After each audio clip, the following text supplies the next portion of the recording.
राधिका बरसाने वाली की जय।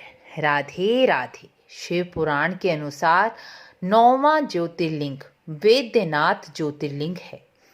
वैद्यनाथ ज्योतिर्लिंग परली स्टेशन से थोड़ी दूर पर परली गांव में स्थित है। शिव पुराण के अनुसार इसी को चिता भूमि भी कहा गया है।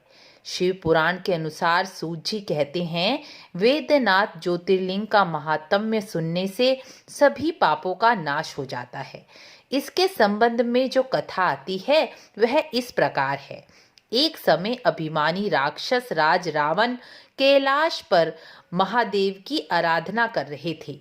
जब कुछ काल तक आराधना करते करते भी महादेव प्रसन्न नहीं हुए और दर्शन नहीं दिए तो रावण ने उग्र तपस्या करने का निश्चय किया।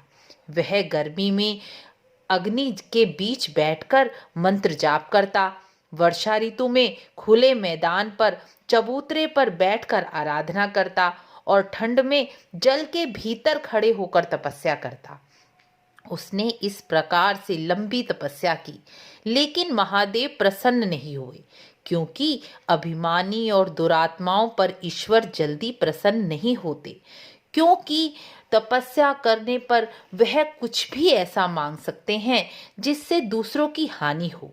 लेकिन रावण अभिमानी और दुरात्मा होने के साथ साथ हठी भी था। अब वह हवन में अपना सिर काट काट कर चढ़ाने लगा। इस प्रकार 9 बार उसने अपना मस्तक काट कर चढ़ाया। जब 10वीं बार वह अपना मस्तक काटने लगा तब भक्त वत्सल महादेव प्रकट हो गए और रावण के सभी मस्तक दोबारा उसे प्रदान कर दिए और उसकी इच्छा के अनुसार उसे अतुल बल प्रदान किया।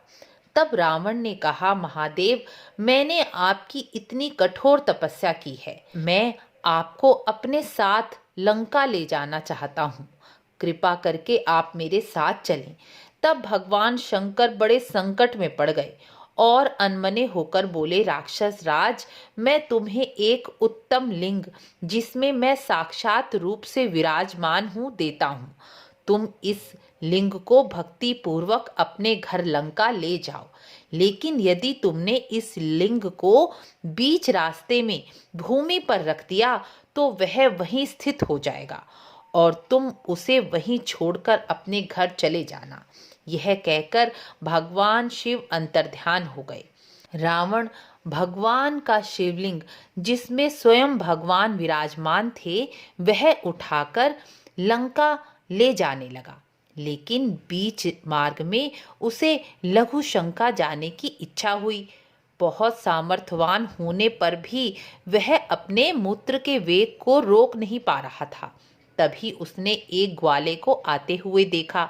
उसे वह शिवलिंग हाथ में पकड़ाकर लघु शंका के लिए चला गया।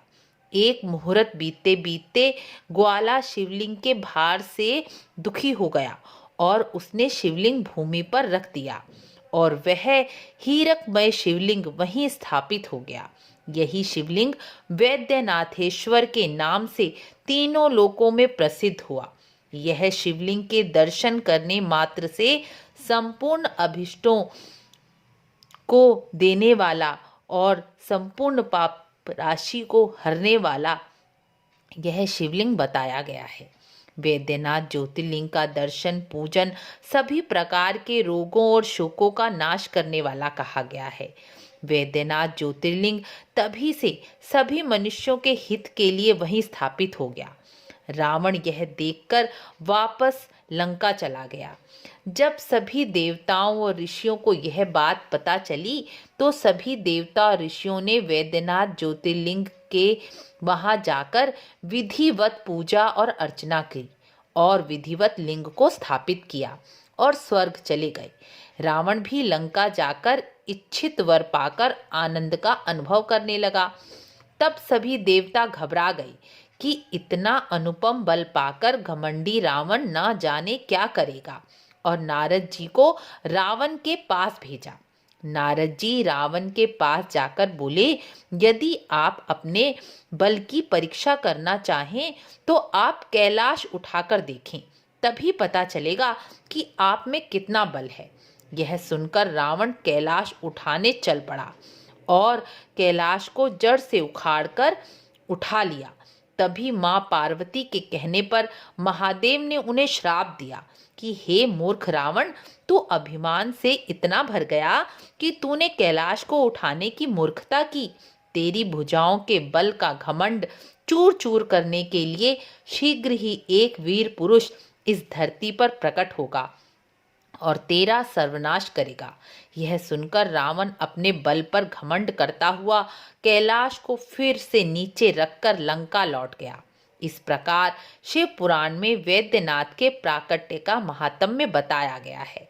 इसे सुनने मात्र से मनुष्य के पाप भस्म हो जाते हैं। यदि आपको भी वैद्यनाथ ज्योतिर्लिंग की प्राकट्य कथा अच्छी लगी हो तो चैनल को लाइक, शेयर, सब्सक्राइब अवश्य करें। मिलते हैं अगली वीडियो में। राधे राधे।